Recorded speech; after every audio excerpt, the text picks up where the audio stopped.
ng Nexus slash Deep Dive slash soon to come the greatest podcast show. Bro, from undisclosed location na hindi Dubai, na hindi Abu Dhabi, na hindi alam ni Harry Roque. Kasama po natin si Professor Lisandro Claudio, otherwise known as Leloy Claudio. Welcome, Leloy. Welcome, Leloy. Things are great. Pasensya na. Hindi ata available si Edo Manzanas today. Kaya tayo na muna from an undisclosed location in Quezon City. Talagang naka-blurred pa eh. Medyo, baka may makita tayo dyan. Millions and millions. Eto na bro, ang dami nag-bash sa akin sa Trump impression. Hindi nila alam. Hindi nila alam tao. Ikaw may kasalanan. You brought out the impressionist, hindi naman talent, but impressionist competitiveness in me. Kaya, Nalulungkot nga ako bro kasi ang favorite impression ko pa rin Cheese Escudero. Paano pag hindi na siya Senate President? Pag nakabalik na si Tito Sen at malaos na si Cheese Escudero, ang ating Cheese Escudero impression ay hindi na kasing gusto ulit. unless he becomes the vice president, which is something we can discuss. Officially. Yung mga pagbabago na mangyayari sa 2025, of course, the restructuring of the Senate, di ba? Ang pagbabalik, siguro, ang Senate President mo talaga, siguro si Tito Sen talaga ang magiging Senate President mo. That's what it's looking like, yung pagbabalik ng macho block sa Senado with Tito Sen and Ping Lacson, things like that. Well. Sorry, pambungad lang yan. Naisip ko lang yan because we were on the topic. No. We will go to your favorite guy. Good morning. Kasi, So, kasi last night, yung isang tulfo naman nakapag-away kay Richard Gomez, di ba? oo nga. Diba? Ay, saya. Bro, wala na. Philippines is officially the most exciting. Richard Gomez. Oo. Wag lang si Richard Haydarian kasi nung isang araw tiningnan ko inaway din niya si Rendon Labador. Kilala mo ba yan? Basta basta may mga trashy vloggers yan, bro. Nasabi nung isang vlogger na trashy na yan. Sabi niya, hindi ako papatol sa mga matatanda. Tapos sabi ni Ben Tulfo, balita ko, Rendon, sabi mo, you're not gonna fight with elderly people. Said you weren't gonna fight with elderly people. Balita ko, hinahamon niya. Pinahamon mo ako. 20 years, eto na bro, lalo ako mababash ng mga kabilang channels dahil sa'yo. I mean, okay, eto na naman tayo. I always said, Leloy, and you should take this as a compliment, otherwise unfriend na kita. If there's only one person I consider as my rival, it's you. In a sense that... No. I mean it in a good way. In a sense that in terms of overlap in temperament, yung sabog tayo pareho, di ba? Ang dami natin ginagawa. Like, I think both of you and I are kind of undiagnosed ADHD. Like, we have to get... Hindi na dapat i-treat as karamdaman or sakit ang ADD ngayon. I just read an article about it. Exactly. Before diagnosed siya as a kind of mental illness. Diba? Yeah. It's a sign of poorer mental health. Right. Pero in certain ways, it can be used as a kind of superpower sa tingin ko. So that's why you're my only rival. The energy din yung ADD di ba? Alam ko, and yung maganda sa ADD, hindi siya parang manic-depressive. Kasi yung manic-depressive, di ba, may energy tapos babagsak. Yung ADD, hindi necessary. Pwede ka naman mapagod, of course. Pero hindi siya babagsak in the same way that you get with that bout of mania that turns into depression. I think we're still happy people. So I think I agree. ADD should not be... ADD is, is a sign of neurodivergence. Of course, it's neurodivergent, but it doesn't feel like an illness, does it? Ako lang. I really enjoy ADD. Just to be clear, undiagnosed, so this is self-diagnosis. Baka balahura lang ako, baka I'm just balahura. But bro... diagnosed ako. I took medication nung grad school. So ADD medication got me through grad school. And then I realized nga na parang you can harness it in such a way na you just ride out yung moments of hyper-focus and then you turn that into bouts of productivity. So, pwede siyang gamitin. But that's also because, bro, you can power. You can see. I'm so ADHD, right? Like you're not even finished yet. I need to talk like, but I'm still understanding you. No, my point is, but I mean, you and I also try to do that in my own. You try to keep the energy with a healthy lifestyle. We spend a few days together and all of that, and you're quite a healthy guy. You eat very lean food. you go to jiu-jitsu, etc. So actually may self-care ka, 'di ba? So that's why you can sustain the energy. Wala kang ups and downs. Steady, strong ka lang, bro. Knock on the wood, right? Tsaka nagpinakitaan mo na rin ako ng mga taekwondo moves mo, bro. Grabe. Ano na, late 30s, high kicking pa rin. Tapos yung mga ibang nasa Reddit, gago, sinasabihan ka, wag ka nang humay kick. Ha? Wag ka na raw humay kick, sabi ng Reddit. Frivolous daw yun, pare. Buti nga mga taga-Reddit lang nagbabash, mga kabilang channel din. Just to be clear, I'm gonna do the legit proper version one with stretching and all with a bunch of other folks. Team Lakay, and I'm gonna visit some of the MMA people here in Baguio. And then of course, yung idol mo. Team Lakay, bibisitahin Oo mo. naman. Lakas. Tapos may si Galing. James naman, karate champion ng SEA Games naman sa Manila. I'm hoping to do also some stuff with him. Also, si Meggy, right? Yung champion Abu Dhabi. Meggy Ochoa, it's a Yeah, Meggy Ochoa. exactly. I saw your picture with Meggy Yeah, Ochoa. so Galing. I'm just saying, bro. Yes, we're, just saying. So yung mga nagpapatawa sa atin, hintayin nyo lang pag naka-stretching na to, yung turning kicks na natin. Pag nagkulatan ng konti, Oo. pati mo ng kailangan. Oh. Pero bro, ikaw, kamusta ang jiu-jitsu ka mamaya, di ba? From undisclosed location? So mamaya, naghanap ako ng I've been trying out a lot of gyms dito sa Pilipinas. At I realized napakaganda ng jiu-jitsu culture dito sa Pilipinas dahil lahat magkakilala, lahat nagtutulungan. And apparently, I heard na yung national team, they rotate gyms pala dito sa Pilipinas because most gyms are open to the national team. Right. And they're receiving coaches from multiple black belts. Ganun. It's just a very, very open jiu-jitsu culture. Napakaganda. It's a kind of vision of the kind of one country approach that we need for many of our problems. Yung hindi naglo-close ranks, kundi nagbubukas. So this is what I realized. I didn't know as that. Wow, interesting. Gym hopping a little bit in the Philippines. Oh. And I thought initially people would look down on gym hopping, di ba? Kasi dapat loyal ka. Pero sa Pilipinas, hindi, okay lang. Kahit saan gym ka pumunta, kahit saan ka mag-training, okay lang. And then of course, yeah, different approaches, pero marami akong natututunan from different coaches sa mga different gyms dito sa Pilipinas. I've really enjoyed my time training here. So, what is that, like polyamorous training? Speed dating? Hindi naman poly. Cross-disciplinary. Ayun. Well, the word is really cross-training. Cross-training. Of course. Maybe we should have a proper different one. Maybe we'll have it with Maggie together. We'll discuss that shortly in logistics, and hopefully while you're around. She's very articulate. Marami na akong podcast. Oh, brilliant. She's brilliant. Yeah. Oh, yeah. Maybe I with love you, kasi I'm totally ignoramus on jiu-jitsu. I don't want to look like a fool. So maybe if you're there, you can guide me in terms of my questions para hindi ako mukhang Yeah, syunga. but you have the mind of a martial artist. You've been doing martial arts much longer than I have. So, Kasi siya, ang taas ng level niya. At least ikaw, paakyat ka pa lang, so at least you can relate to mortals like me. So maybe let's set up something. But I have to talk to my... That would be such an honor for me to talk to Meggy. Yes, I'll message Maggie later on and I'll say, we got two, one undiagnosed, one diagnosed ADHD guys who need more jiu-jitsu train. No, I'm just kidding. Okay, bro, eto. Bago natin pag-usapan si Chizo Escudero, who by the way is the highest in terms of approval and trust rating. So Chizo Escudero is officially the most popular. He's the most popular high-level official in the country per the Pulse Asia survey. Of course, ito yung survey agency ng beshi natin, si Dr. Holmes. So, Hindi yun said ironically, ha? Beshi talaga. no, I tell you, beshi talaga natin yan. In a sense na, I'm not a fan of Google Trends. Beshi natin si, I mean it in a sense. No, I had him on my show, so people know. Yeah. Yun ang problema sa parati kong sarcastic ka.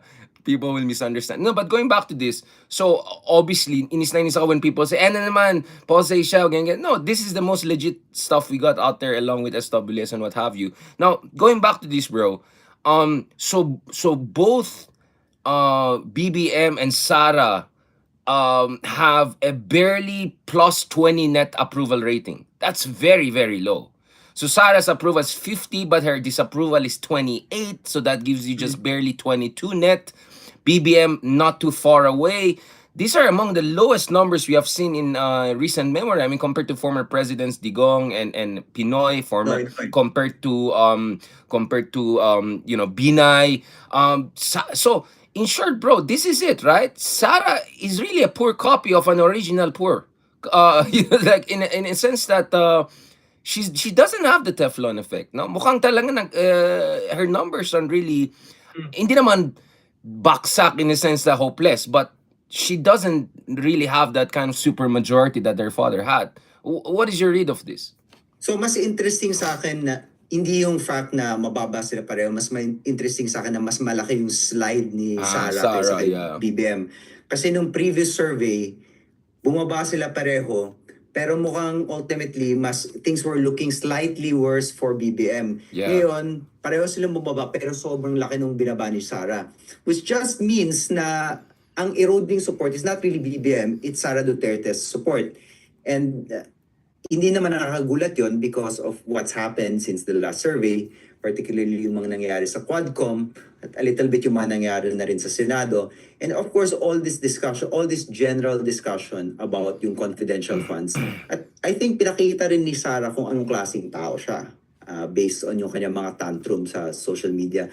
And I think I pointed this out before, Sara Duterte can't get away with yung ganyang klaseng kabastusan because unfortunately, sa ating lipunan, only men can it's easier for men to get away with that kind of kabastusan. It's harder for So women to get away. misogyny. You see, Meron talaga misogyny. So there's a misogyny element. Pero may isa pang elemento dito. Sa tingin ko, we also said this, yung range ni Sara is not as wide as yung range ni Digong. Mas maraming pwedeng gawin si Digong. Kaya magpatawa ni Digong. Ganon si Digong, ganyan lang si, kaya si Sara. ganyan lang. Ganyan lang si Sara, si Digong. Kayang manakot, di ba? Kayang mautal actually. Si Sara hindi nauutal in the same way that na nauutal si Digong. So yung kanyang weapons ay mas malawak kaysa sa weapons si Digong. Kaya malinaw na nagsaslide si Sara. But it's interesting, although ang focus ko si Sara, it's interesting that you also made a comparison to Rodrigo Duterte and Noynoy Aquino relative to Ferdinand Marcos. I don't have access to the surveys, we can look this up. But I'm pretty sure, close to yung midpoint ng presidencies nila, Noynoy and Digong were not this low. Oh no, 60-70%, bro. So if you look at the... So at that time, di ba, kailan ba to? Kailan ang midterm ni 2019. 2019 and 2013 ang comparison dapat natin. 2019 and 2013 and also during those times we were saying na parang lalo ng panahon ni Duterte parang ang lakas ng signaling effect ng presidente na nagiging Teflon sa midterm. And we even asked the question, is this going to be a permanent phenomenon? At talaga ang pagdating ng midterm malakas yung presidente dahil sobrang lakas ng signaling power ng presidente. And it seems to me na baka hindi ganong kalakas yung signaling power ng presidente dito sa panahon ni BBM. And I'm not entirely sure why. Is it the personality of this president, yung sinasabi natin tahimik, conflict avoidant? Is it the fact na yung nga naging sinasabi yung analysis mo nagkainan sila ni Sara Duterte at wala namang ganong klaseng kainan, mutual destruction, bro. Yeah, can I build on that? So first it could be those two things, pero I'm not a lot of the data is still too new for me. Hindi pa ako sure kung anong take ko dito, but definitely we can say it's very different from the previous two midterms. Meron pa akong isa pa sakali. Sorry, one last caveat. Sure. Yung isa ko pang pasakali dito is despite the fact na pabagsak ang signaling power ng presidente on the level of popularity and the level of approval, yung kanyang signaling power and yung kanyang control over machines doon sa Senate race ay napakalakas pa rin. So hindi pa rin natitinag yun, di ba? Yeah. So we're seeing na 8 to 9, maybe even 10 of the senatoriables who are going to come in based on the current survey ay kaalyado ni Ferdinand Marcos Jr. So the signaling power of the president has weakened, but not enough to change the dynamic of the actual midterm, which maybe is what matters, no, Richard? I don't know. Maybe ultimately, like, they don't care kahit bumaba yung rating, kung mapasok yung mga kandidato nila, that's still power. Thank you, Secretary Ronald Llamas, for that. I told you, bro, you can do this. I know in the academic world, punditry is looked down upon, but it's the first draft of history. So we have to do this just for people to have an idea. And I want to also get your point on this. So her numbers are 10 points down in Luzon, NCR Luzon area. She's down 20 points in Visayas. and 13 points in Mindanao. So she's no longer at 95, 93%. She's only at 80% in Mindanao. But still, her 80% in Mindanao explains why she still has that barely 50% Ano approval. na yung total ng Visayas ngayon if you have the Wait data? lang. I'll bring it out na. Basta, yun ang naalala ko na she was like 20% down sa Visayas, 10 sa atin sa North, and then 13% down in Mindanao. I just have to pull out the Pulse Asia survey. So for me, that's quite interesting. So that means that even within the solid South, may slight fracturing na nangyari. And I think some of Duterte's attack on other Mindanao leaders, his presumptuous positioning of himself as a spokesman, as a representative of the entire Mindanao people, I think all of those things may have somehow contributed also to, I mean, 80% for the Duterte in Mindanao is quite low, considering these people always had close to 100%. I'm pulling out the numbers. So ito so Sara is only 34% in NCR. That's very low. This is a person who enjoys 70, 80, 90%, or at least the dad. She's only 40% in Luzon, 51% in Visayas, 80% in Mindanao. But this is the other interesting thing. Sara is not doing also well among ABC at only 44% because usually they do well among, well, it's really C. Wala naman yung A and B nasa Dasmariñas mga yan. Clarify lang natin, hindi usually nasa survey si AB kasi hindi makapasok sa mga exclusive villages yung mga poll worker. Yung Or baka nasa helicopter. Baka nasa 1490. Pero she's very high in E, 68%. But my sense is may overlap yung E at Mindanao. Because unfortunately, Mindanao. I see. Do you see what I'm saying? That's see what that's you're an saying. important observation. People miss that. Actually, poorest of the poor ang E, they're around 15 to 20%, and a lot of them are concentrated in Mindanao. So that may explain why yung but probably a secondary explanation, bro, is yung issue ng inflation hurts yung E pinaka apektado yung E, and they cannot blame the vice president. They're probably blaming the president because Right. BBM is lowest in E. He's only at 35% in E. Again, I think it has a Mindanao factor because he's only 14% in Yeah. Mindanao. 35 na. I'm looking at it Yeah. nga now. 35 in E, 39 for ABC, and then D siya pinakamalakas at D siya may majority. 51, yeah. Which is the 51, biggest yeah. which is the biggest demographic at around 60% of demographic. He's doing decently in NCR at 55. Luzon is 65. So Luzon now is solid north, hindi lang sa amin. Like the entire Luzon now is solid north. Aminin natin, karga nyo pa rin yan. Karga nyo pa rin yan. Karga Oh, pa rin so yan, walang Ilocos. 100% sa amin. Walang yeah. But it's very low in Visayas. But eto na, pwede ka na mag-shine, bro. Senate President Escudero, 60% NCR. Wow. 53%. Malugod kong tinatanggap ang pag-aproba nyo sa aking performance bilang Presidente ng Senado. Maraming salamat po at pagkalaban po natin ang karapatan ng mga ipitang boses. Thank you very much. Favorite ko talaga yung picture niya, naka-goggles siya, tapos inaayos yung eyebrows. Long weekend. Gagal sa ito. Gagal sa Kamusta, Heart? Paano yan, bro? Mas maganda na eyebrows niya sa'yo. Almost as nice as mine. Almost as nice as Okay, kailangan magpagawa na rin ako. Ay nako, maraming guys. Oy, ang taas niya, ha? 60% NCR, 53% Luzon. Sa Mindanao lang siyang konting medyo may problema, 44%. Pero pare, ang pinakakawawa dito is Mr. 1%, consistently 1% for president in 2028. Ferdinand Martin Romales. Yeah. Yes. 24% lang sa God. NCR, my God. Pero yung change niya, Yeah. hindi pa rin kasi, yung change niya, hindi pa rin kasing sama ng change si Sara Duterte. Ano ka ba? He cannot go lower than that. That's true. Pero it's a -7 change for Martin Romualdez. -10 yung kay, malaki talaga yung kay Sara. Kaya Malaki nga, talaga yung kay Sara. 20, 13, and 10. Puro double digit yung baksak niya. 10 overall. 10 overall. Hindi ba naman 10 overall. The 20 Visayas, 13 Mindanao. So, it looks like even the solid north of Vismin is no longer as solid for Sara anymore. So, we're seeing vulnerability. But I want to go back again to sinabi mo. Balikan natin ito, no? Again, para sa love na love natin si Ron Holmes and Pulse Asia. Again, I'll go back to him. Sana hindi siya magagalit sa akin ni Reyes. But I really went through both your interview with him back in 2020, Of course, I also interviewed him and had interactions with him. But also, there's this interesting journal article na lumabas last year by Yoko Kasuya and Hirofumi Miwa. The title is Yeah. Pretending to Support Duterte's Popularity and Democratic Backslide in the Philippines. It's a very, very comprehensive and systematic one. Obviously, we are social sciences. You can always argue against each other. But let me just tell folks this. Nakalagay dito, at least this is the, this is the synthesis.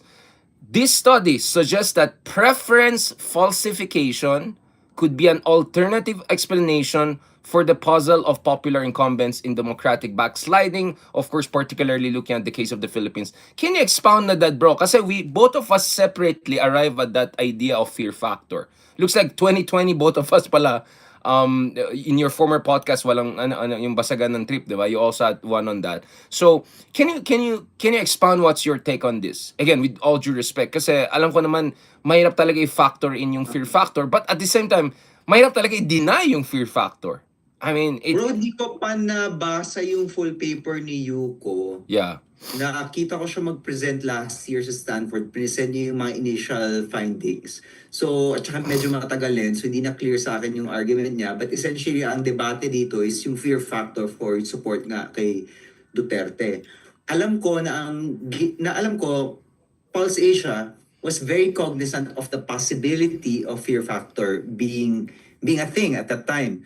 So yung ginawa ng Pulse Asia is in fact nagpapadala yan ng mga tao kasama ng mga interviewers sila to check, to monitor kung mukha bang natatakot yung mga interview nila. So ang nangyayari dyan, may isa mag-interview, tatanong kung ano yung support, tapos may isang independent observer yung Pulse Asia, titingnan mukha bang takot. And ang assessment ni Ronnie is wala silang nakitang takot. And then yung isa pang argument ng Pulse Asia was that in fact, yung one way to gauge fear is rejection rate. Ayaw mong sumagot ng survey kasi natatakot kang sabihin kung ano yung gusto mong sabihin. Mas mataas pa ang rejection rate daw nung panahon ni Noynoy compared dun sa rejection rate nung panahon ni Duterte. So, based on Pulse Asia cannot conclude na fear factor was a factor or that fear was a factor. Course, but you can also say fear was a factor doesn't necessarily mean they rule it out. Just they're saying they don't have the data to make that claim, right? They can't back a claim like that. So if you just read Yuko's paper, hindi ko pa nabasa, and I'd appreciate actually, hindi ko alam na na-publish na. Download ko mga mabasahin ko. Pero send ko yung link. Sabi ng papel na yun. At saka I'll send to everyone for everyone to read kasi interesting yung breakdown nila ng environment of survey. I mean, because you could also say in an environment of fear, rejecting participation in the survey could also be read in a wrong way. Right? You know what I'm saying? So, parang fill up na natin baka ganun. Anyway, I'm not saying na hindi popular si Digong. Obviously, siya yung he's the art of budol. 'Di ba? Kung art of the deal kay Trump, art of budol talaga kay Digong. Hindi ko talaga ma-deny yan. He's really charismatic, nakakatuwa siya every day. I give it to him. But I think to really deny the fear factor, I'm really not convinced. But what I can agree with Ronnie Holmes is that, but how can you quantify that? Yun yung mahirap. Talagang debatable talaga yan. Sobrang debatable yan. Pero preference falsification is, I think, a thesis that we have to work on. Because you can look at other countries like Russia, right? When Putin suddenly has super high approval ratings and all, they're like someone calls you or someone goes to you and what is your incentive to say I don't like Putin, or what I'm saying? Like the incentive is really leaning towards falsification rather than other ways. That's in Russia. So the argument, the other evidence you can, or at least proxy evidence, brother, here is 8 out of 10 Filipinos in SWS surveys consistently said takot sila na maging biktima ng EJK. So, isn't that a complete reflection of a climate of fear? I don't know what else are you gonna look. When 8 out of 10 Filipinos by 2018 and 19 are still saying takot sila mabiktima ng EJK, and then right and left nakita mo yung mga politiko na sa sniper, na narco list. Again, it's just so hard not to look at this as climate of fear. I see. And then bro, I guess that allows us then to read this new survey in that light a little bit, di ba? Bakit mabilis bumagsak si Sara? Kasi walang fear factor, exactly. Wala na silang kapangyarihan di ba? Hindi ka na pwedeng itodas ng mga pulis nila. Exactly. Yeah. You know, Diba? I mean, it connects eh. I can't rule it out. It does connect. But also, di ba, part of what we do is we want to encourage people to think about the methods of the social sciences, di ba? Just because we say na factor to, doesn't mean nawawala yung ibang factor. Hindi ito single factor kung bakit Yeah. nag-decline si Sara. Multivariant naman tayo. Multivariant talaga ito. So, Yeah. just because in-entertain namin to possibility na to, doesn't mean we're no longer entertaining the possibility na gumana yung quadcom, that there was a lot of sexism, na nabastusan yung mga tao kay Sara. It's part and parcel of a very large picture that determined these Yeah. surveys. Kaya nga interesting to talk about surveys kasi sa harap numero lang yan di ba? Pero once you start digging into the surveys, dito na yung magic dito na talaga yung magic ng social sciences. And this is what I think differentiates a good social scientist from a great social scientist, the capacity to talk about what's happening behind the numbers. Absolutely. And I think the debate really is the mix, no? Which one has a bigger contribution? Is it the budul? Is it the popularity? Is it the ayuda? Ganon. So, doon pwede tayo magkaroon ng healthy debate, diba? But I want to ask you this, bro. The other side of the equation is still Marcos Jr. As an iconoclast, you always once in a while come up with interesting stuff to say, right? Like, one of the things I love about you saying a few years ago is that Philippine studies became Duterte studies, right? Like, that's good. That's a good way of putting it. Another one, although I'm not sure anymore. Galing ate kay paring Mark Thompson yun Ay, Mark Party Thompson, yeah. Paring Mark Thompson. Basta may panel kayo nun, di ba? And then the other thing you said that really caught my attention, because I think this goes back to yung book mo, Taming, di ba? About the EDSA revolution. You're saying that BBM is essentially an EDSA president, right? Can you expound on that? To what degree him being an EDSA president also explains his conflict avoidance? Kasi ang basa ko dito is, yes, and here I want to be fair kasi nasa solid north ako. Yes, my temperament. Nasa Baguio ba? Oh, my undisclosed okay. location. Undisclosed location. Like, the heartland. so more like highland than heartland. Kasi medyo healthy distance, medyo heartland, lawag na ngayon Batak. But going back to this, bro, kasi wala, nakalimutan ano sasabihin ko. Going back, no, one is temperament. One is his temperament, right? One is his temperament. Conflict avoidance siya. It's a long story why it is a circuitous journey, right? Like he went from camouflage, last hawk, as our good friend, what's his name? Yung inquirer, si Manolo, right? Manolo called him the last hawk, right? And then, he went through the journey, conflict. But the other one, bro, is precisely because his name is Ferdinand Marcos Jr., he always has essentially, this pressure on him not to look authoritarian. And I think that explains why he is extra cautious more than he should be, right? Not to mention, and the third factor, I think binasa niya ito, bro, no? Mutual destruction. He's seeing it. His numbers in Mindanao are pathetic because there is a backlash against him. And then obviously, probably even has a legit fear of destabilization because as we talk, nagka-announcement ang isang major religious group that they'll have a major rally against injustice in mid-January. So, I mean, maybe we can ask Trillanes again kung may coup plot. I mean, Trillanes has a postdoctoral in coup plot studies. So we can... I mean, I love the guy, but, like, let's be honest. Like, I don't have many guests na regular na 3 times coup plotter. Like, I'm just saying. Ronald, maybe 1 na hindi ko alam. Pero ito 3 So, so going back to this, brother, what is your take on that? How does the EDSA constitutional order structure and explain BBM's overly conflict avoidant approach? Ako unang-una, ang favorite comparison ko kasi Noynoy and BBM. Napaka-similar, di ba? Interesting. Si Noynoy gustong ipagpatuloy yung magandang pangalan ng kanyang mga magulang, yung sinasabi niya. Si BBM gusto niyang linisin ang magandang pangalan ng mga kanyang mga magulang.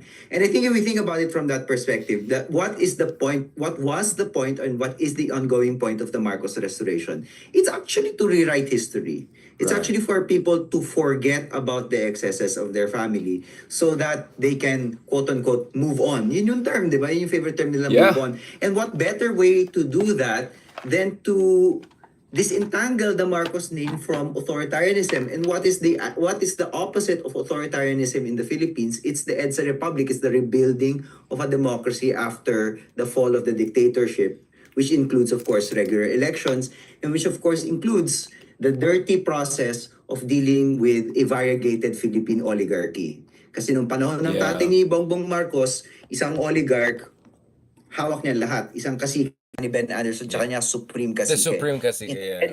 In the EDSA democracy, it's a rotating chair. It's rotating chairs of multiple caciques na kailangan pakainin lahat ng presidente.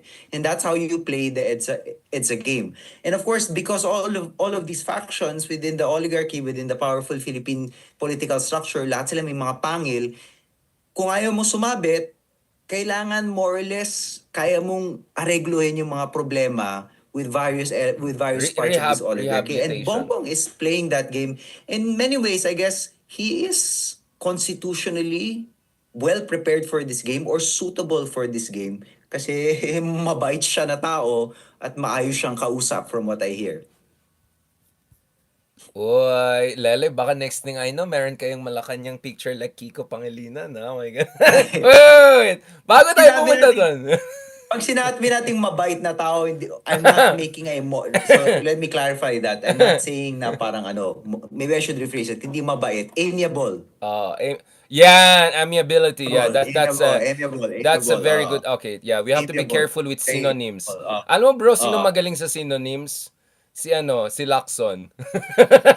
bakit? Napansin mo, puro thesaurus yung pag nagpo-post siya, parang 10 synonyms ang ginamit niya sa isang tweet. But anyway, mamaya na tayo mag Mr. GMRC. Mahal na natin yan. Okay. Pero bro, so balik tayo dun sa survey, di ba? Sa tingin mo ba finally gumagana na yung strategy? Kasi kinain na ni Marcos yung kanyang yung kanyang hit in popularity nung tinira niya yung mga Duterte, sila ni Martin Romualdez, ayun na, bumaba na sa Mindanao. So, kinain na yon. Ngayon, dito sa survey nito, 2 na lang yung binagsak niya eh. So, is it possible that this guy has hit his floor already and that he can Yeah. cruise from this point onwards? Do you see that as a possibility? Or is it possible that bababa pa siya lalo? Or is this the floor for Bongbong Marcos? I think you're raising a very good point, yung elasticity of support, no? So I think in terms of elasticity, in terms of downward elasticity, you could argue maybe Sara has still room for decline, no? Mas malaki. Mas malaki. Mas malaki. Oo. And the point is, she's not the president. The president controls all the levers of power. So in a situation whereby both of them are at below majority support, which is very low for Filipino presidents at this stage in their term in Oo. office, still it's an asymmetrical equivalence in the sense that still Marcos has all of the levers of power, and as you were mentioning a while ago, his team is looking strong for next year's elections. As you said, di ba usually kasi parang 6 to 9, parang 2013, di ba? 6 to 9 out of 12 ay pro-admin ang nananalo, di ba? Eto, baka posible pa nga 8 to 10 out of 12 ay admin leaning, right? Or at least not Duterte leaning. I mean, the only Duterte candidate that is doing well so far is Bongo, right? Oo, na tumaas pa. Na tumaas Tumaas pa. pa. And I actually want to talk about that because it's for me, I always thought that Bongo and Bato sank or swam together. Pero mukhang hindi. Mukhang ibang-iba ang fates ng dalawa. No, because Bongo has really been very adept at building his own brand, yung Malasakit project niya. If you follow his Facebook, I check his Facebook, meron pa siya yung mga K-pop, mga he's a very adept politician. Essentially, he has built his own brand. Nag-post Duterteismo na siya.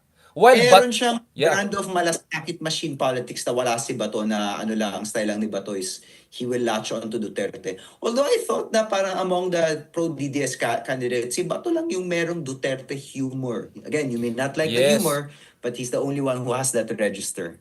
Actually, bro, I have to give credit to Bato. I always thought Bato was like a contrived authenticity. Meaning na ganyan lang siya kasi bata siya ni Digong.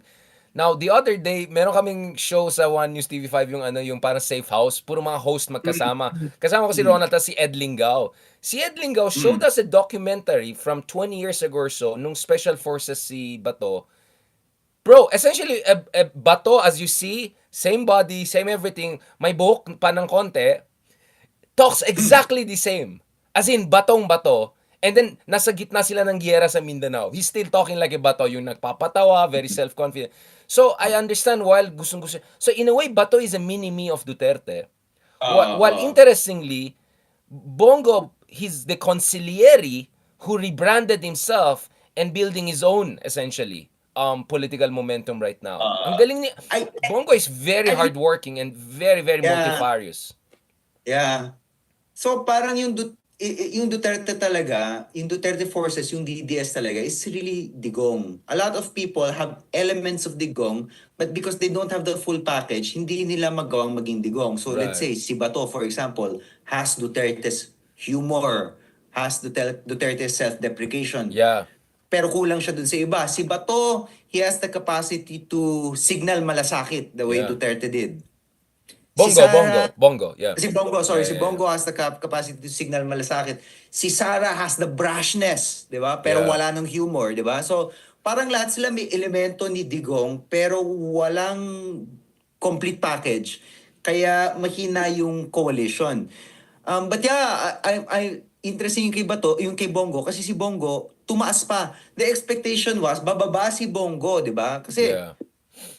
sa last survey, mababa na sila, Sa mababa SWS si yun, ha? But that tanggalin was si Pato, SWS. But that was tanggalin si SWS. Pato, tsaka si Bongo, medyo alanganin na pero nasa Magic 12 pa. Pero Yeah. yun mukhang tumataas ang trajectory ni Bongo pataas. So, And one more I don't know. person, Willie Revillame. Because if you Willie look at Willie Revillame. Pero Revillame, Willie Revillame is his own man. his own man, but he leans more friendly to the Dutertes than should be otherwise. Do you get what I'm saying? Among the Kaya, independents. Kasi, you could think of other independents out there na hindi ganun ka-DDS, di ba?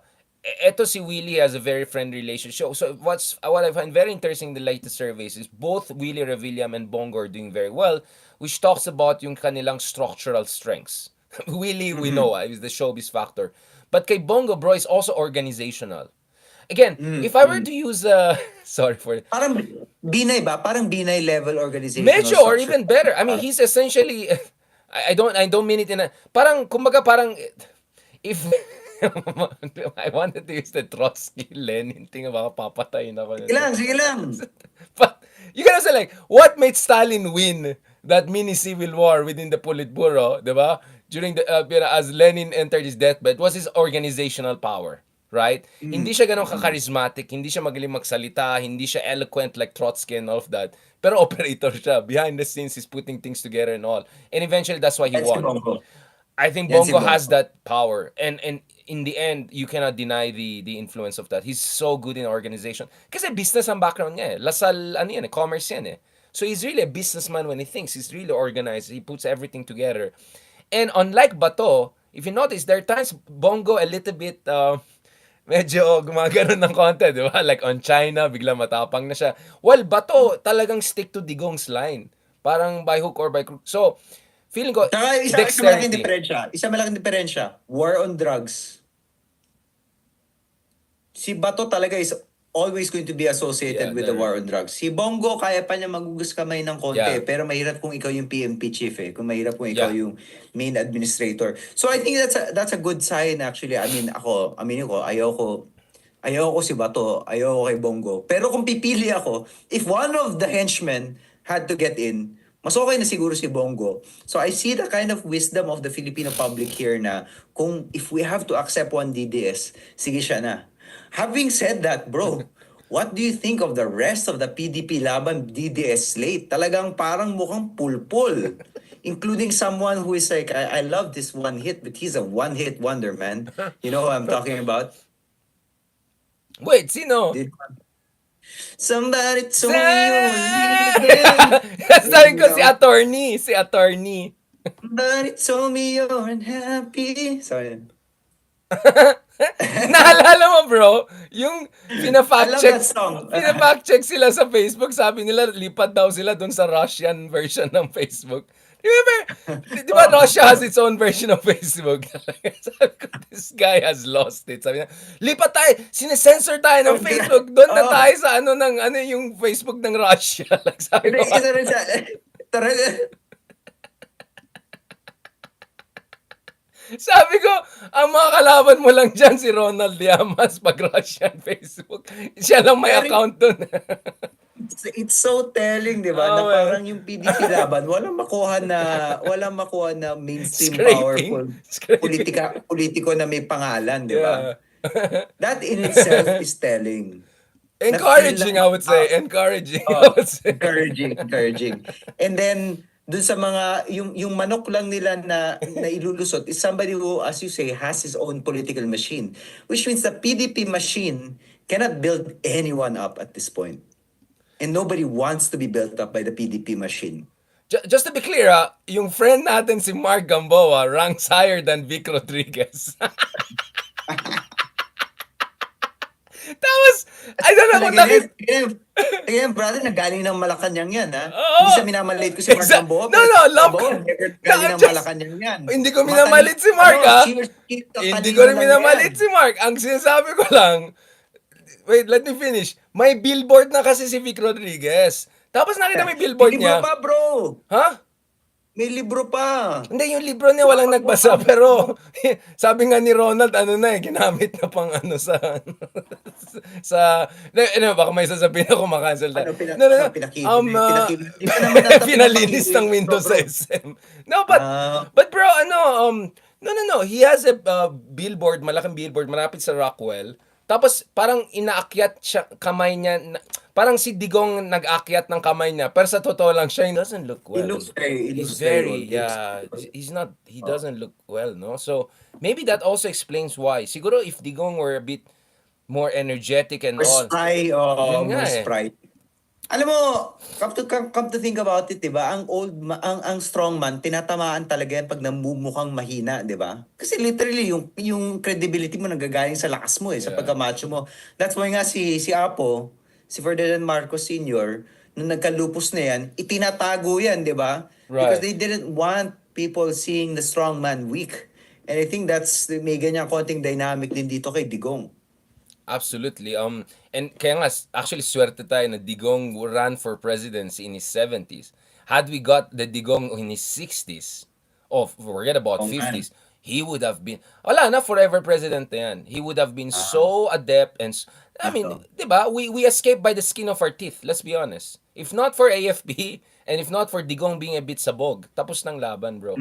At kung nakinig si Digong dun sa advice ng dating campaign manager niya, naggagawa sila ng sarili nilang Chavismo movement, 'di ba? Yung kilusan Yes. pasa.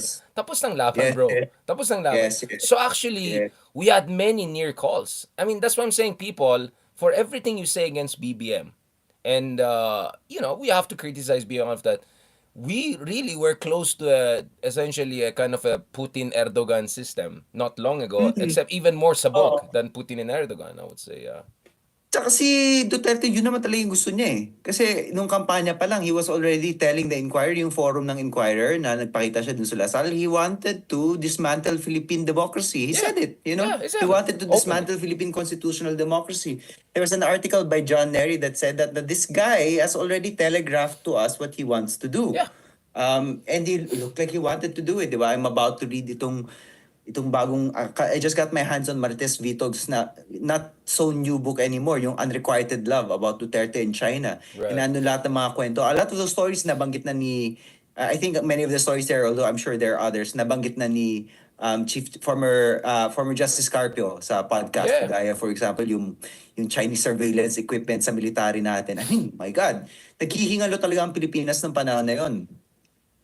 Actually, bro, this year, ang mga pinakanakatakot mo na podcast, just looking back, ay yung mga podcast where you were talking to Justice Carpio. Because Justice Carpio has a way of telling the story in a way na it makes you realize nga how close we were to a collapse of our constitutional democracy. The stakes become so clear pag siya nagkukwento. I don't know what it is about Justice Carpio, but his stories are scary. His stories are, if I may, effing scary. Really scary. But I feel offended for Trillanes because I think Senator Trillanes said also he's scary too. couple of He's scary scary too. things. Pero you're right. Kasi the thing kay Trillanes is it sounds so fantastical. Although unfortunately it's true, right? Yung mga all the drug protect. Pero kay Justice Carpio kasi he says it in a very magisterial Supreme Court way. So clinical. So it's so scary. It's like, so basically ito Kikilabutan ka na lang bigla. nangyari. Muntik namin pinutol yung ano ng puso mo. Actually, patay ka ng 10 seconds pero binuhay ka na. Like he explains this like a doctor na you're almost dead. Pero Oh. like, but yeah, I think you'll be okay. But you know, like ganon. Kaya scary siya eh. Kaya scary siya eh. Oo. So yeah, we don't appreciate how close we got there. And I don't know, are you feeling so, end of the year, are you feeling more optimistic start of the year than you were end of the year than you were at the beginning of the year?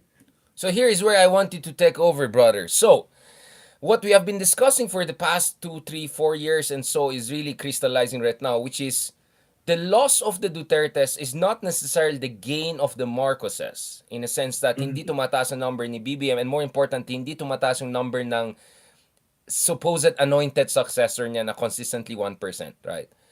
But the Tulfos are really juicing it. So the loss of Dutertes and the mutual destruction between the Marcoses and Dutertes is really benefiting the Tulfos big time. The two brothers, Ben and Erwin, for number one. This is still consistent. We're seeing that. Tumaas pa si Erwin. He was down to 57, 54%. Even now, he's at 65, 66%. To think na he's attached pa sa admin. And yet, he still, maintains that. And then Rafi Tulfo is consistent in number one. It's just a question of margins. I think his margins will keep on increasing over. Now, we will obviously go to the genuine opposition soon. But my sense is it's also very possible that the Tulfos will just pick things up and take it from there next year after making a and then they will define the conversation from 2025 onwards. Especially if they do very well in the Senate race and Rafi Tulfo maintains his kind of momentum. So, baka yung moment of truth na hinintay natin, di ba, na mag-showdown yung Duterte and Marcos and they'll be like, baka it will just, poof, it will just go away and then conversation moves to the Tulfos and someone else. Right? So, I see very much that possibility because kasi nagpaparamdaman lahat eh. Yung isang kampo, yung religious group nila, lalabas ng ganito, but I don't think it will be so big. Yung kabila naman, like everyone is like, hapyaw lahat eh.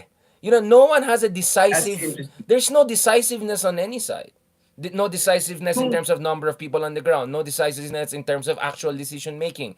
No decisive, like for instance, even Sara immediately said, hindi ko naman sinabi na papatayin kita. Yun lang, conditional, ganun. So, everyone is Totoo like, naman yun. Actually, to be fair to Sarah, totoo naman yun. The way she phrased it was, sabihin mo na kung pinapatay ako ni BBM, meron akong assassin na gaganti. So, in other words, sinasabi niya, kung patayin niyo ako, papatayin kayo ng assassin ko. So, totoo naman yun, to be fair. threat is a threat. Ano ka ba, bro? It's like the mafia guys saying, hindi ko sinasabi na papatayin ka, pero kung hindi ka nagbayad, baka may mangyari. I heard you have a great community down there. I don't want anything to happen to them. Yung parang ganun. Like, Sige. yeah, Okay, actually, okay. it's legal. Pero, hindi, the more generous reading of that is he's saying, like, she's not threatening them. She's saying there's a credible threat on my life. Yeah, so it's her way of like, it's like, so in short, no one is going all the way eh. Both sides True.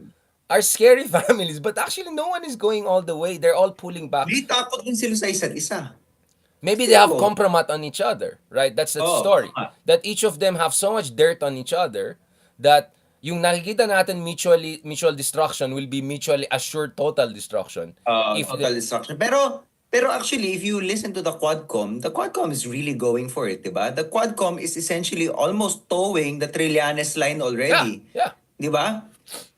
Headline ng Inquirer, when was this, last week ba, was essentially a headline that it could have come out of the mouth of Sonny Trillanes. The headline went something like this, I don't have the exact headline, Quadcom tags Duterte as a leader of a major drug operation. Diba? Yeah. If the Quadcom is going that direction, if that is a sign of where the Quadcom is going to go, kung nasa Trillanes line na sila, that's the jugular, isn't it? Except there's one more possibility, bro. They will be left in the air. What if Si BBM abandonahin ni BBM.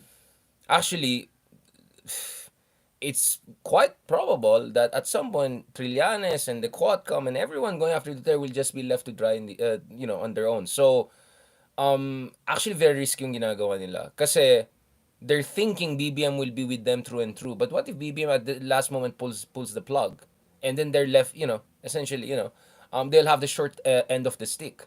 So very risky itong ginagawa nila, both mga It kwatro. is risky, but on the other hand, who do congressmen listen to? Ultimately they respond to the Speaker of the House. So kung Speaking ganun of ang whom, speaking of whom, kakilo sila Speaker of the House na napakalakas. So I think madaling pagtawanan si Martin Romualdez as a kind of popular vote character. He's not going to get the popular vote. but he's very Pero smart. within the hallways of Yeah, power, he yeah, has the votes. yeah. Right? That's why kung magkaroon ka ng parliamentary system, you better bet on Martin Romualdez as a possible prime minister.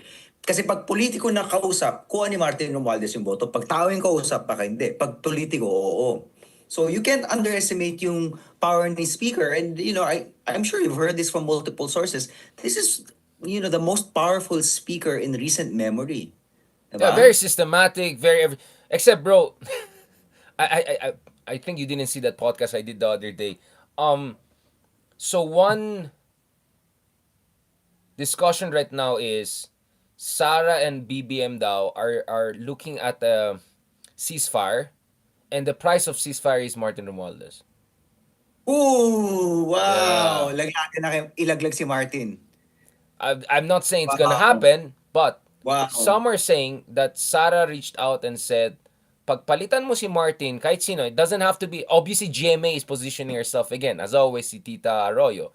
But apparently, the Duterte camp is saying, as long as you just change si Martin, we're willing to roll back. At etong mga rallies na gagawin sa January and all is to put pressure on BBM to drop his cousin, essentially, for Speaker of the House. If Wow. not this Congress, then next Congress. So, that's my thing. I absolutely agree with him. Martin is a very smart guy. He's really good in leveraging yung kanyang position within, corralling, all of that. But at the end of the day, what if kaya di ba yun yung sinasabi ni Machiavelli, di ba? The biggest trouble for small city states is, if you don't have a seat at the table, you're on the menu, right? Mm. Um, Oo. so, and if his popularity is so low, right? You know what I'm saying? So he's even more at the mercy of the president. So again, I'm not saying it's gonna happen, but watch very carefully the fate of Martin Romualdez, because if Martin Romualdez goes steps down for whatever reason, my immediate suspicion is a deal was cut Ilaglag ng mga kanyang. and tapos na yung civil Wow. war. It's a ceasefire situation, right? Wow. So that's what I'm saying, bro. Ang daming Delikado, I layers mean, eh. delikado yun for Bongbong though. Delikado din yan lalo kay Delikado yun kilat. for Bongbong kasi ultimately, balik tayo dun sa original rationale, bakit ka maglalagay ng pinsang buo mo as Speaker of the House? Kasi ang impeachment complaints nanggagaling sa House. So ultimately, yan ang kailangan mong protector from any impeachment complaint. At yung trauma nito ay nanggaling doon sa panahon ni Estrada that you had a Speaker of the House who was powerful in his own right. Remember, Yeah. Manny Villar was rich in Right. his own right. He did not need the president. He could, as Speaker of the House, transmit an impeachment complaint. In fact, railroad impeachment complaint against a sitting president, which is very rare because, of course, speakers of the House in the Philippines are practically, in the words of former Senator Sergio Mena, appointed by the president. No, absolutely. I absolutely agree with you. Now, that raises another scenario, right? That BBM cuts a deal with Tulfo and supports Rafi Tulfo as the next president to protect him. And That's then safer. maybe That's safe. Martin will be the vice president na lang. Now, obviously, the preference is Martin runs as president, Rafi is the vice president. But as things stand, it looks like the option B, if the impeachment doesn't work, is you support Rafi and then VP na lang niya si Martin. So it will be machine versus plus the Tulfo brand, and that will be their way to beat Sara Duterte. And then maybe on the sides there's still the court cases against Sara, and maybe they can get to disqualify her. But mukhang yun yung another option. Kasi if you're gonna bet on BBM being diffident at the end of the day, that looks like the most likely scenario. That hindi magkakaroon ng culmination, right? Even on the ICC, that in theory it could be the Deus Ex Machina. I confirmed when I was in Hague in September na there's already communications going on with the Philippine government, and they're asking, but mukhang ano pa rin eh. Mukhang, the hammer is still not coming down. So, that's one scenario I'm looking at. Obviously, for me, one a snowball effect would have been the, you know what I'm saying, like magkukumpol-kumpol lahat. That could have been the game over for Duterte's. But that presupposes Marcos being decisive enough to see this snowball effect through. But then again, I cannot really vouch for BBM on that level, to be honest, bro. Mm. I cannot Mm. vouch for him. That, So, yun ang problema ko. pero that would be the safest move, no, bro? What do you think? Yeah, it's the path of least resistance, right? Like, Path of least resistance. eventually just cut the deal with Tulfo and Martin and work something out. Ganon. Mm. Because, Tsaka, yeah. si Tulfo hindi si Idol Rafi hindi gumuguhit. Oh, yeah. 'Di ba? Hindi siya It's, gumuguhit dito yeah, sa mga major issues na to. And what is that signaling? very strategic. I think that's signaling two things. If it ain't broke, don't fix it. Mataas ako sa survey, bakit ko kailangan gumuhit? Yeah. I'm going to alienate another a constituency. I'll just ride this wave of popularity straight to the presidency and not fight with these people. Let them kill each other, self-destruct, as you say. The second thing I think is telegraphing there is I'm open for business from both sides. Diba? Hindi pa ako gumuguhit, so pwede nyo pa akong kausapin. Not business necessarily na corrupt way, business in the sense na pwede ako makipag-alyado sa inyo. Hedging. Diba? He's hedging. He's hedging his bets. Hedging. Di pa, Yeah. wala akong binanatan dito, wala akong binanatan doon. Pwede nyo pa akong kausapin pareho. Which puts him in a really, Sweet spot. really good Rafi Tulfo is in a sweet spot. Mhm. Absolutely, he's in a sweet spot, and I think he's doing it very smart.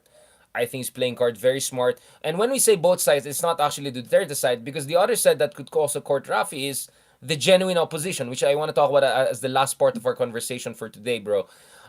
Kamusta what is your read about the genuine opposition, aside from my lovely picture with the three greatest women leaders the other week na ang dami nag-react doon? So doon sa simula tayo sa Senado, doon sa taas, 'di ba? Tumataas yung dalawa, si Bam Aquino at saka si Kiko Pangilinan. Yes. Mas mataas si Totoo Kiko. yan. And I think that's partly because hindi pa rin completely na-rehabilitate yung pangalan na Aquino. What used to be a major asset is still a disadvantage. Right. And that's still parang one of For the now, long-term yeah. effects For of now, the yeah. Duterte regime. I think gumagana rin yung fact na napaka-issue-based nung kampanya nung dalawa.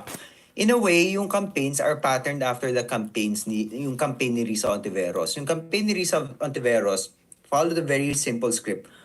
Look for a social service na kailangan ng mga tao Right. and hammer that social service.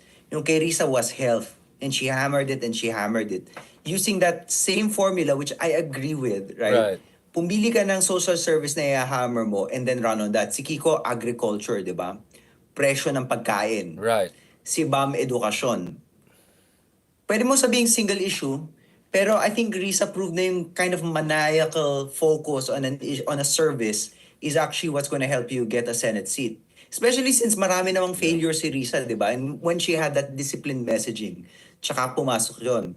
Risa is not the campaign manager of these two people, but I think she calls herself the number one fan or the number one supporter of these two people. Kaya nakikita mo yung Risa strategy, kahit paano pumapasok yun dun kay Bam. Oh, and Bam is wearing pink na. I mean, I'm not saying he listened to me, but that was my suggestion all the time. Continue that pink movement, because you were campaign manager of Lenny when the pink movement was launched. But the Kiko thing is interesting, kasi bro, sa pagkaalam ko, di ba remember there was always one slot available in admin for a grand coalition, I called it. Kiko was under consideration to be part of that Team Philippines grand coalition with admin. And eventually it just didn't work kasi nga, obviously. I mean, it's like, but I think Kiko and Sharon Cunetas, especially Sharon Cunetas' caption, love, love, love, with the First Lady and all, kind of tells you that there's also this parallel openness. coalition Tsaka building.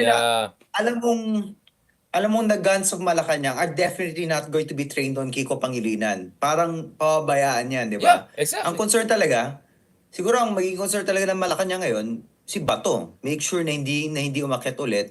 I don't know kung isusuko na si Bongo or kung, if they feel like they still have time para durugin si Bongo. Hindi ko alam kung ano magiging laro nila doon. But I'm sure at this point, Kiko is the least of their concerns. And let's not forget, if you're Malacanang, Kiko, Bam, fine, hindi natin kaalyado, but those are two more votes Yeah. in a Sara Duterte impeachment trial, which is cool for Malacanang, I think. Actually, So, I'll tell you what, brother. I think and Kiko, Riza, and Bam are more useful to BBM in a sense of holding the Dutertes accountable than many people in this so-called admin slate. Because let's be Uh, honest, I mean, Tolentino, uh, Duterte's Ronald Llamas, political advice secretary, right? uh, Is running under admin. And then, medyo may ano siya, di ba? Parang Congressman Abante. Medyo Abante tapos umatras. Nag-umabante atras siya eh. Like, there are many issues, biglang nagpapabait na siya. So, actually, maraming unreliable dun sa admin slate. Not to mention, mm, hindi ko rin alam kung mananalo silang lahat. But if you have a Bam and Kiko and all, these people mas understand. reliable pa yun mag-convict. Yeah, hindi You're sila saying. Marcos fans, but they know that Dutertes are the number one constitutional Right, threat. right. Right, actually, if you think about it, so kunwari, Marcos Slate, sino makapasok, si Tito Sen, I actually think na mas likely mag-convict si Kiko at saka kay Bam kaysa kay Tito Sen. Although siguro, magko-convict si Tito Sen kung siyang Oh, Senate player President din yan. under He Marcos will, he'll regime. look at Yeah, the, oo. like, Pero odds, dito na ako sa mga pinklawan, di ba? yeah. Kung if my focus is just getting rid of Sara, asan ako sa pinklawan? Tsaka courage. Look at Risa. Risa has essentially heavy lifted the entire Senate. This is the Hmm. worst Senate ever in the Philippine history. You tell me if I'm wrong. At the same time, Risa is like one of the best ever senators ever in Philippine history. Paket, It's no? one of the Paket, most amazing coincidence we have that. So if you're uh, BBM, oh my God, one genuine opposition heavy lifted an entire institution. If I have three of mhm. them, imagine what they can pull off, right? So that's my point, bro. Actually, mas useful for BBM to have those genuine opposition people in who are actually ready to take on the Dutertes, on the Pogos, on China, than a lot of these politicos who are just with BBM until elections, and then who knows after elections kung may leverage pa si BBM over that. And I think that opens an interesting conversation, right? Because again, I know baka naiinis ang tao. Actually, I'm for me, hate me for saying this, a tool for Riza combination is not the worst thing in the world. Obviously, Matagal na natin sinasabi yan. matagal Okay natin tayo. sinasabi yan. But obviously, what changes, Lenny is now in the equation again. And I won't mind also Lenny and Riza running together. So what I'm saying is, yes, Tulfos are the big winners. Yes, Dutertes and Marcos are doing mutual destruction. But there's a lot of room for the genuine opposition to come in. So that's where I'm slightly optimistic, brother. Cautiously optimistic. Uh, Meron din ako mga other areas of optimism. I was just talking to an opposition leader recently. Tapos From an tinanong ko siya, undisclosed location. tinanong ko sa kanya, saan ka na-excite? Yeah. Sabi niya, meron akong dalawang kandidato na sobrang excited ako sa local. Oh, Unang-una, Vico right. Soto daw. Vico Soto. So, syempre, exciting pa rin si Vico. Vico was exciting, is still exciting, and will be exciting in the future. Yeah. Parang model local governance. In my other show sa Proyekto Pilipina, we were just talking to a former transport consultant of Vico Soto. He's just so progressive on so many levels. Like, he thinks that even on the level of transport, he wanted to make Pasig he still wants to make Pasig one of the bike-friendliest cities in the Ang metro, di ba? granular So, niya, no? He's so granular. granular Yeah. siya mag-isip. And then, this is a name, I don't know, inabutan mo ba to from our debating days? This person I was talking to mentioned a current mayor, but who's now running for governor of Romblon, si Trina Formalo, who is Oh, apparently one of the Trina! great, yeah, you remember Trina, right? Kasama Yeah! mo, yes, yan. And Trina Interesting. is running for governor of Romblon. So, we know Trina, we don't know her, I don't know her well, but we know her from our debating days. But we also know na si Trina is an Obama fellow, right? And she was mayor, she was a mayor in Romblon and now of Odiongan Romblon and is now running for governor. And so that's another kind of Interesting. potential Vico Soto kind of figure na Interesting. ground up, na real forward looking. And of course, we can throw in other names there. The names you mention all the time. Alam kong taga Baguio ka, so feel free to mention your mayor anytime. Yeah, si Mayor Magala, actually, they have the Mayors for Good Governance movement together with Vico and all. Something I Yeah, suggested yeah. also before, and I'm glad that he Kasi took up Trina, on. I'm sure Trina's probably part of that Mayors for Good Governance also. I won't be surprised. Malaking group na siya eh. Palaki siya ng palaki. And Yeah. then you have Iloilo, you have a lot of interesting people out there.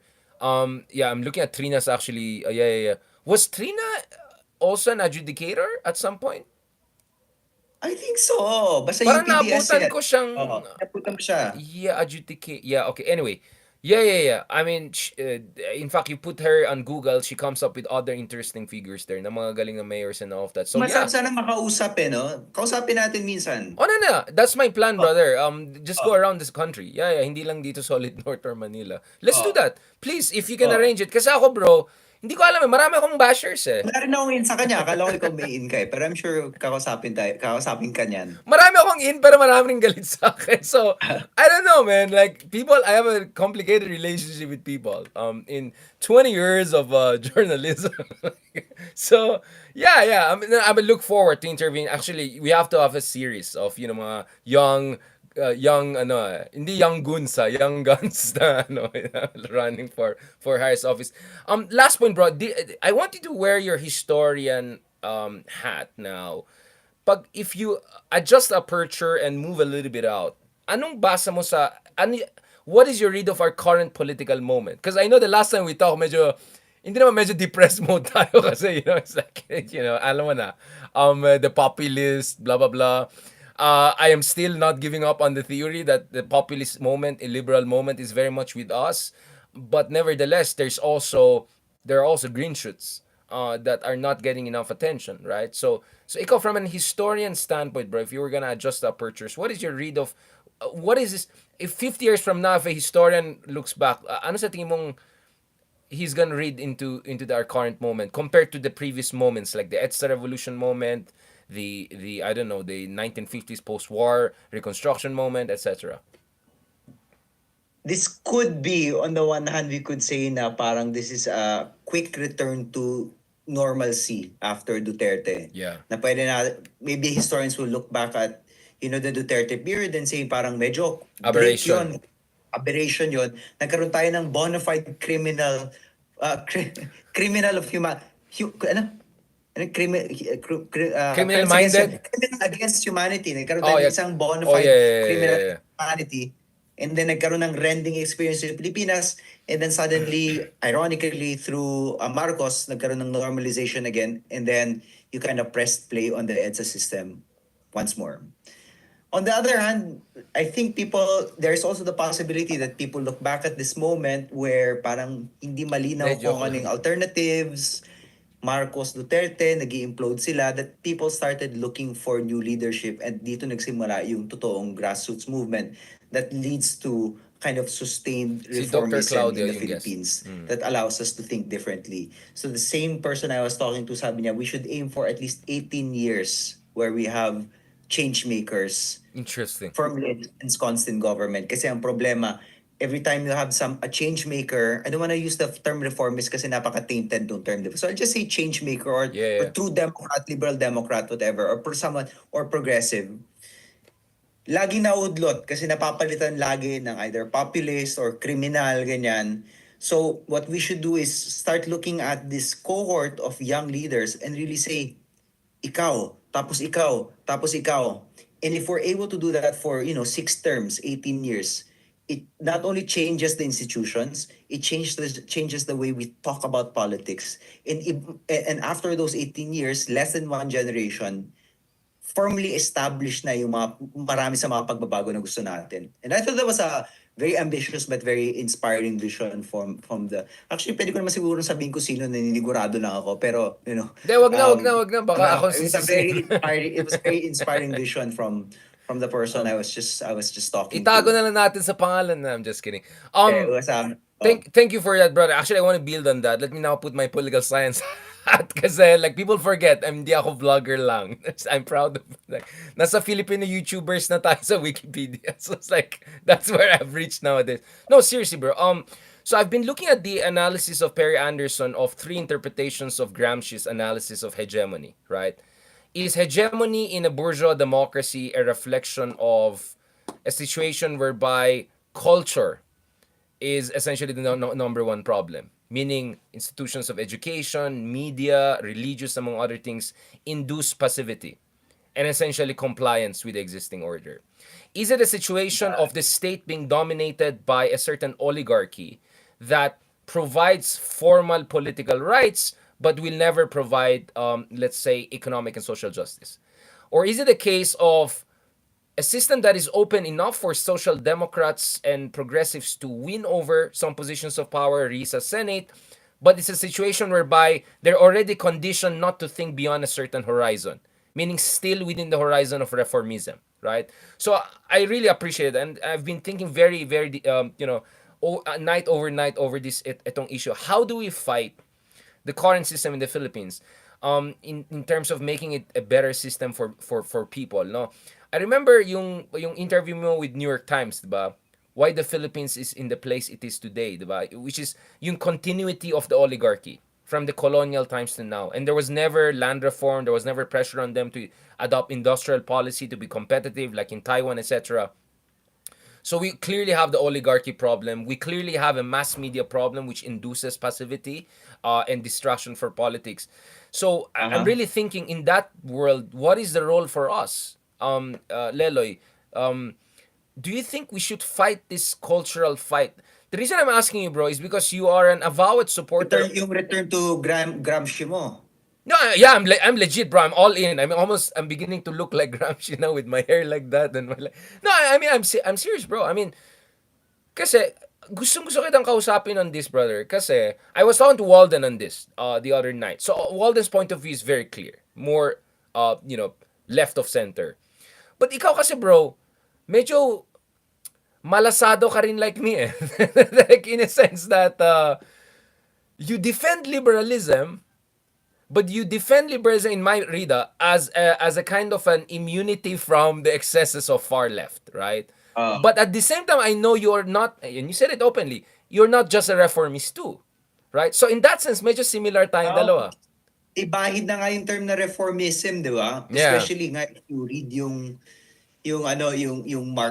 trabaho ni Mark Thompson, who's of course done the best work in terms of defining what reformism in the Philippines is. yeah, And if you read this work, merong sense that reformism is in fact a way to prevent fundamental change. You right. reform in the margins so that you don't revolutionize the system, right? And revolution, of course, doesn't have to mean parang violent, but what we're talking about is an overhaul, right? And reform here and there doesn't constitute an overhaul of the system, di ba? We need bold ideas. And yung pipisil-pisil ka lang dito, hindi yun bold enough for the problems of the Philippines. Or And actually, it enables the I system don't, kasi. yeah, and that's why I don't like using the word reformism also. Dahil na rin sa trabaho ni paring Mark, na is very critical of the strain of Filipino reformism, or Absolutely. people call it dilawan politics, for example. So, okay, so you mentioned a while ago my change makers tayo at the local level. Vico Soto, Trina, a number of people we can mention here. At the same time, at the national level, you have Lenny and Risa doing very well, knock on the wood. Bam and Aquino are doing their own attrition warfare. Where does that leave us, bro? Quote unquote intellectuals, if I can, or intelligentsia, I don't know, whatever you want to use the term for us. How can we be useful, bro, from a historian standpoint? A progressive historian standpoint, if I can use that term.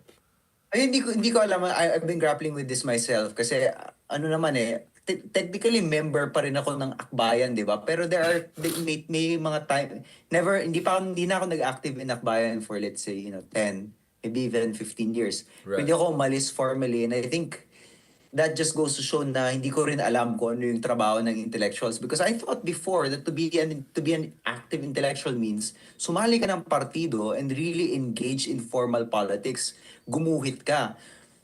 But there are times when I'm like, ayokong gumuhit, or I don't want to be involved with, ayokong sobrang lubog sa isang grupo because I do want to maintain my kind of independence. So it's always a push and pull that I've felt, and different academics have handled it differently. One of my favorite historians, for example, si Eric Hobsbawm, became very involved with New Labor at one point, which is super weird, diba? Because New Labor was considered like a right-wing deviation in the history of the British Labour Reformist Party. din, yeah. Pero kahit siya nagtaya. So itong tanong of to what extent tayo magtataya, to what extent tayo magme-maintain ng ating academic neutrality is a very, very difficult question for us.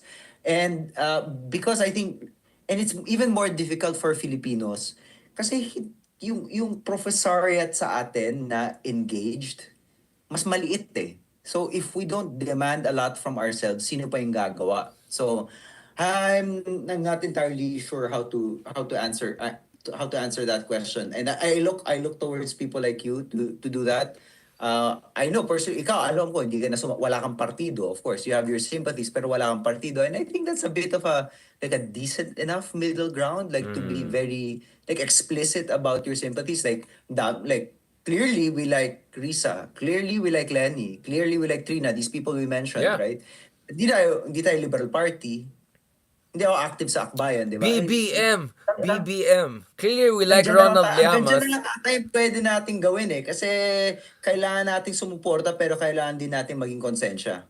Speaking of a professor who has been active in civil society and all, of course, I think we have to mention and also send our regrets of passing of Dodong Nimenso, right? Sabi President ng of UP. Mensa, of course.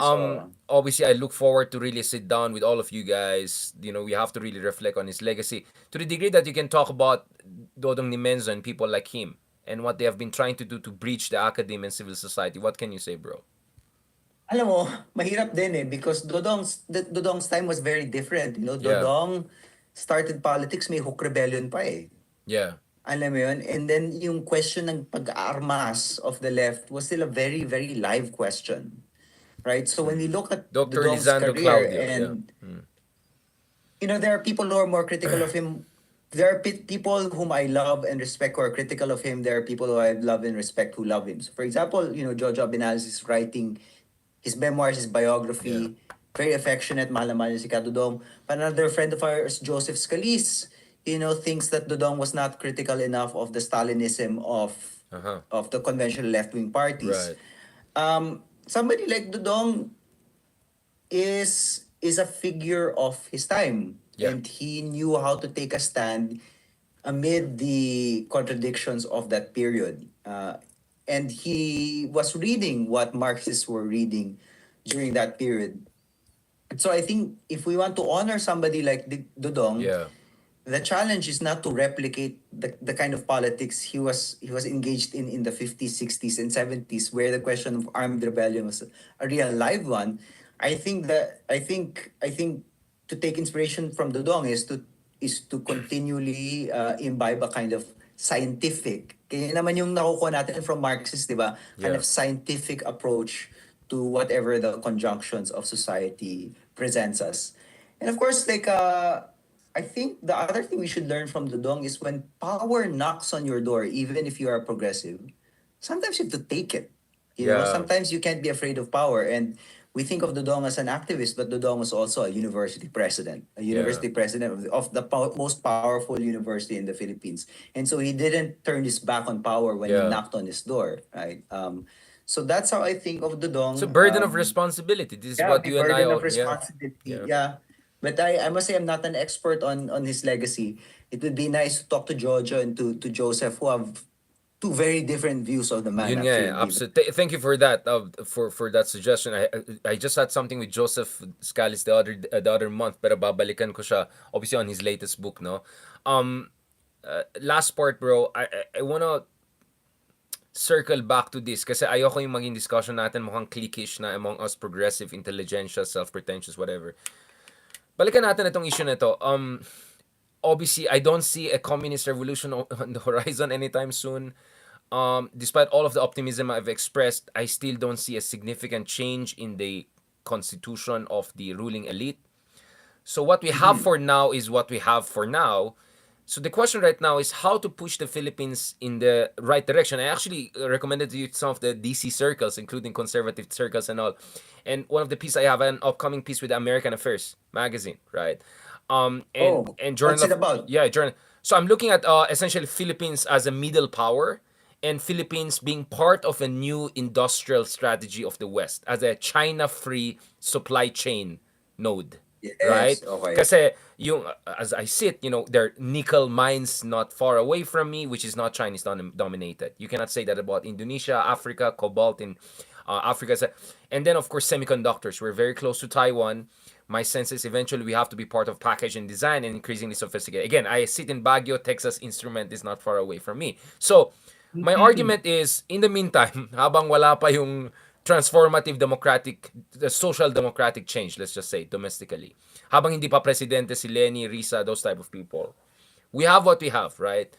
So, what do you think we should do to push the Philippines towards, I think Ronald has the best term for that, modernizing elite, meaning let's just take our oligarchy as it is. Let's just nudge them in the right direction, like at least 2 degrees to the right or left, right? What is your read on that? Because you did your latest upcoming book is really on industrial policies, sad tragic history in the Philippines, but it also tells you that even our oligarchy at some point recognize the importance of industrial policy, which is going to be very important in the coming years as we enter a new Cold War and emergence of competitive supply chains. Bro, yung isa nga palang namatay this year na medyo ikinalungkot ko, si Ma'am Lina Araneta Santiago, who was the daughter of Yeah. Don Badong Salvador Araneta. Right. And I've been obsessed with Don Badong for maybe a good 8 years now as a kind of figure for what the Modernizing modernizing elite elite, was. exactly. Yeah. Kaya, pag sinabi mong modernizing Filipino elite, na-imagine ko kagad si Don Badong. And I would encourage people to research Don Badong. Kahit namatay na si Ma'am Lina, si Tita Lina, the archives of Don Badong are going to be opened up soon because they're really ina-archive na siya, label na yung mga folder at saka ino-organize na based on yung letters and yung articles. And you'll see a man of very capacious mind who had an immense sense of noblesse oblige. Yung noblesse oblige pa yung like, because a lot was given of me, a Yeah, you lot have is to give back. expected. Ganong klase mag-isip. So, ang tanong dito is how do we build more Salvador Aranetas, yung mga ganong klaseng elite? Because, first and foremost, I would rather that the change makers not be elite figures like Salvador Araneta, if I had my way, right? But if Yeah. we are dealing with elites, if we have to accept na may oligarchy, and Yeah. Don Badong, as his name implies, Don Badong Araneta, his last name was Araneta, right? He was the son of Gregorio Araneta. He's more elite than elite. He's oligarchic, but he was kind of modernizing oligarchy. So if we have to play that game, which is I sense what you think is kind of a necessary condition to play the game of Philippine politics right now. We have to play within that oligarchy. You can't do better, I think, than Don Badong Araneta. How did we produce a Don Badong Araneta? I'd like to think that the Ateneo of the 1940s had something to do with it a little bit. Yung idea of like a public service university. I think some of our universities are losing this idea that we're Yeah. training people for public service. UP and Ateneo and La Salle, we should remember that we're training public service universities. Another thing was a government that reached out to the right people. Because of course, our modernizing oligarchy, hindi sila mag-active kung hindi nagre-reach out Yeah. yung gobyerno sa kanila. Si Right. Don Badong was given a platform largely because the Magsaysay administration thought he had good ideas, right? Right. And the Magsaysay administration, at least for the first part of the Magsaysay administration, thought they could bring in a maverick. He was an elite maverick, but he was nevertheless a maverick. So this combination of a government that knows how to take risks, while at the same time institutions that produce people with noblesse oblige, Yeah. we need more of that to produce the kind of oligarchs, quote unquote, like Don Badong. And I would encourage people to read his works. They've been made available naman by, of course, the lifelong work of his daughter. May she rest in peace, si Lina Araneta Santiago. I cannot end this podcast without asking this question or Wait. Lahat kasi nagta-travel nowadays at may wala kaya tayong stopover eh. Tinatanong ko, have you seen, where in the world is Harry Roque? Ang tanong ngayon, brother. Hindi ko alam kung nakita my mo. God. May series kami. Kasi si Ronald Yaman sabi niya. Ano tawag sa series niyo? Manhunt series? Hindi ko Now you made a new term. Naalala mo? Naughty Hey, bro, come on. Man. Not Not true. Fake news. After calling it the Manhunt series, hindi wala pa No! kumakancel. Hindi ako. PNP used the term manhunt. Kaya tinanong ko si General Torre. I don't know if you watched my interview with General Torre, which happens to be my most watched video ever. Tinanong ko, kamusta po yung kalagayan ng manhunt ng PNP kay ganito. Tapos sabi ni General, Richard, just to clarify, are you asking me? No, no, no, no, no, no. Sabi ko ganun. And speaking of Ronald Llamas, sabi niya, muntik daw sila nag-abutan sa Dubai kasi yun ang connecting flight niya bago siya Oo, nag-France. narinig ko yan, oo. Oo. Si Justice Carpin naman sabi niya, nag-Abu Dhabi siya, and then umalis daw siya kasi nakahanap daw ng ibang lugar. So, he just I'm sure it was random. I mentioned, ano bang mga bansa na walang extradition? Sabi niya, Morocco. Like, why would he say Morocco of all places? Now, si Senator Trillanes naman sabi niya, gusto niya sa Dubai.